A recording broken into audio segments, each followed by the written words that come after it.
Now that the election is over, conservatives are finally talking about how culture affects politics.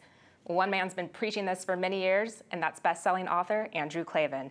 He's out with a new book just in time for the holidays called If We Survive. Andrew, it's good to have you here. Thank you. It's always good to talk to you. So tell us about your latest book. What inspired this? Well, this is an adventure novel. It's geared toward young adults, and it's about four kids who go down to Central America to work on a school. It's a charitable kind of mission trip they're on. And while they're there, as they're about to leave, the country explodes in a communist revolution, and suddenly they're caught behind enemy lines with these machine gunners scouring the woods looking for Americans to kill, basically. And they have to see if they can make their way back to the United States, and that's why it's called If We Survive. And the idea was basically to take a bunch of kids who have everything we have here in America and strip it away from them.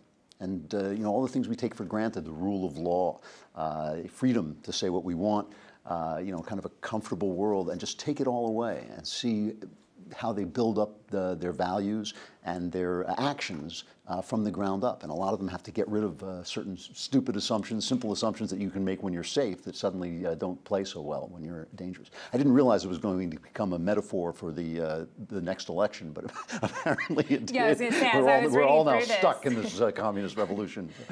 As I was reading through this, I mean, it's a great allegory for the political conversation that we have now.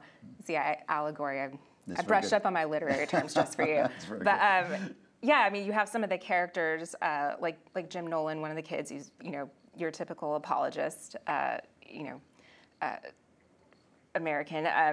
Talk a little bit about how the allegory of this relating to the political conversation now, how, you know, I think of things like Arab Spring that could relate so much to this, how, like you said, that it's just, we don't really realize what we have. Well, you know, also, I mean, here, Jim Nolan's a guy who believes, you know, in helping the poor, as I think most of us do, most good-hearted Americans do.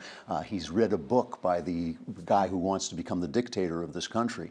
And there's no question that there have been injustices in this country. There are no good choices in this country. It's not like Abraham Lincoln is on one side and the bad guys are on the other. The government is pretty rotten.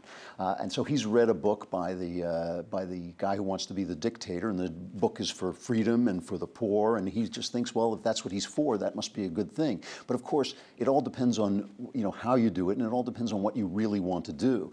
And what I feel like the left never quite understands is that it's not that taking money away from somebody and giving it to the poor is only wrong when you do it violently. It's always wrong because it's always essentially violent. You're always doing it by force. And so creating a world in which the poor can rise is, of course, the fairer thing to do.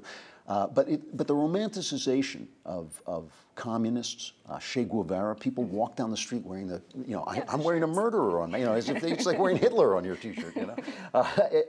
And the romanticization of these people, because they pose as freedom fighters, because they call themselves freedom fighters, because they talk a good line about the poor, has infected our culture and our popular culture, most importantly. I think there have been 3 movies about Che romanticizing this murdering SOB, basically.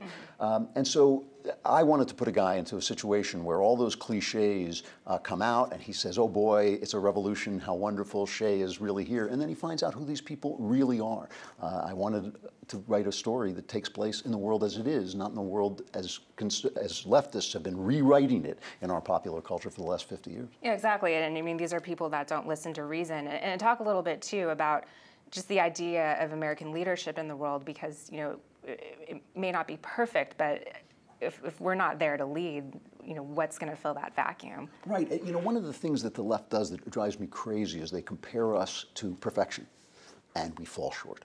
Big surprise, you know. And one of the things that they're angry about in this country is that the CIA foiled an election and supported the government that's in place, which has done a lot of bad. And that's a situation that's very analogous to the Arab Spring, because we held up a lot of governments that we didn't like. You know, we never liked these dictators who were falling down. And yet, as Jimmy Carter found, and now Barack Obama has discovered, you know, if he had read the news, he might have found it out before, but he didn't, that when you let these governments fall, often something worse comes into place. And as I say, there are countries with no good choices. There are situations with no good choices. And so when you compare America to perfection, we always fall short. But when you compare it to the rest of the world, we're frequently a leader in finding the way toward freedom.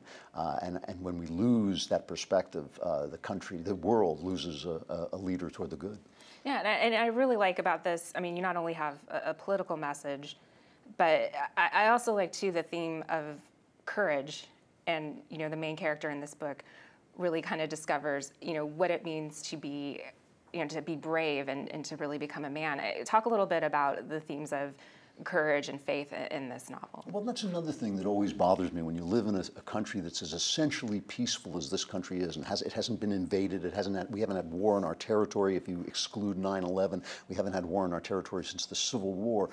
You begin to get a lot of bumper stickers that say things like "arms are for hugging," or "coexist," or "war is not the answer." That's talking baby talk. That's talking nonsense. Every time you read a book, every time you walk your child to school, every time you go to the opera, it's because people with guns are protecting you.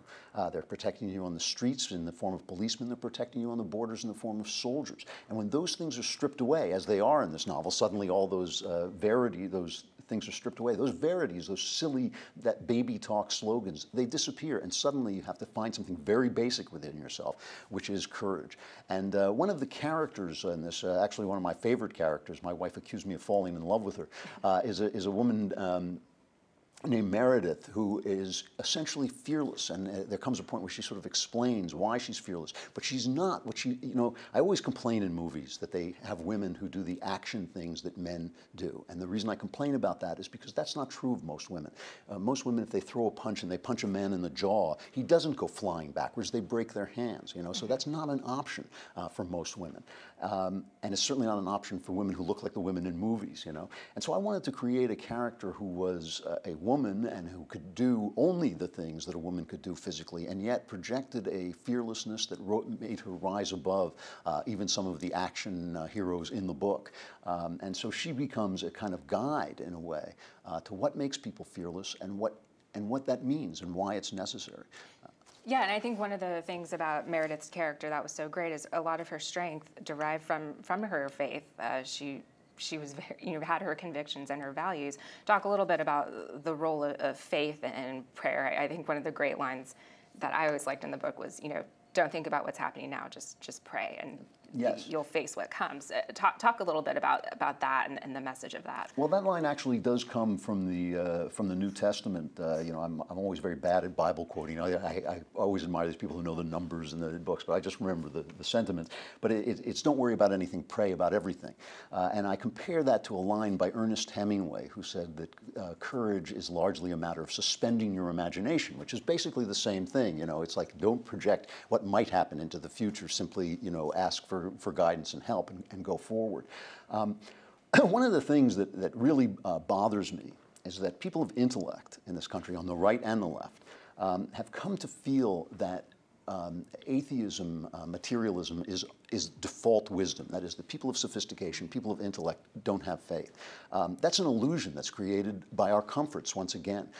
When you live in a world of science, where science does wonderful, wonderful things, when you live in a world where basically you don't really confront evil all that often. I mean, a lot of people think Barack Obama is evil because they don't really know what evil is. They haven't really seen real evil in their lifetimes.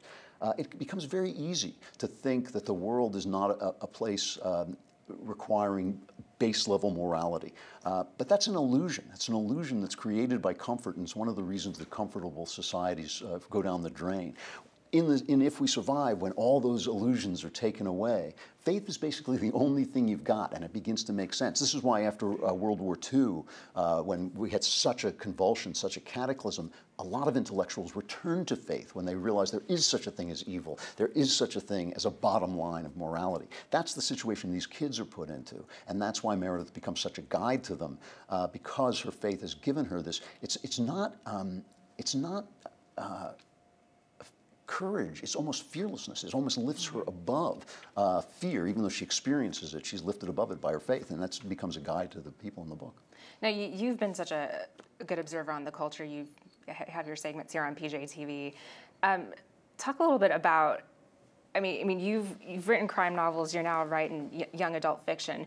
the importance of getting this message out, you know, these themes of faith, of conservatism in the culture. I mean, how is that going to help moving forward, getting that message out? This is everything, and conservatives have been blockheads about this. I mean, God love them, you know. I mean, one of the things about being a conservative is you have a very fine sense of catastrophe. Oh my God, if we lose this election, it's a catastrophe. Oh my God, if they pass this law, it's a catastrophe. If another Mexican comes over the border, the world is over. You know, if gay people can get married, everything's going to collapse.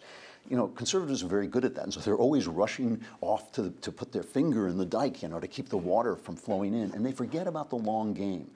Leftists are very, very good at the long game. They know if they go into their colleges and take over our universities and teach kids that America is a place that's done nothing but cause bigotry, that those kids will go off and work for the news industry, and then they will then protect Barack Obama from scandal as he's running for election. They know that if they put on shows like Law and Order, popular, good shows, by the way, really high quality shows, in which the conservative truth of life is rewritten every week into a leftist lie, every week. Even shows like Homeland, a great show. It's a wonderful show. I can't stop watching it, but it puts forward the idea that the jihadis are attacking us because of the atrocities we've committed, which is just not the truth, okay? We think that if we argue with them, we think if we protest against them, we think if we write articles saying, you know, that Homeland is not true, that we'll win the argument because we're telling the truth. What they don't understand is that life is short. Art is long. Art lasts forever. There's people watching the movie JFK, which tells a complete fantasy about the JFK assassination, and they think that's history. We have got to take back the arts. We have got to. We have got to push back against Hollywood. We've got to start funding and awarding and reviewing artists who tell the truth about the way the world works.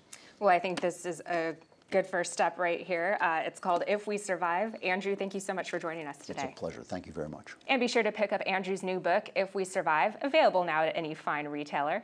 I'm Alexis Garcia with PJTV. Thanks for watching.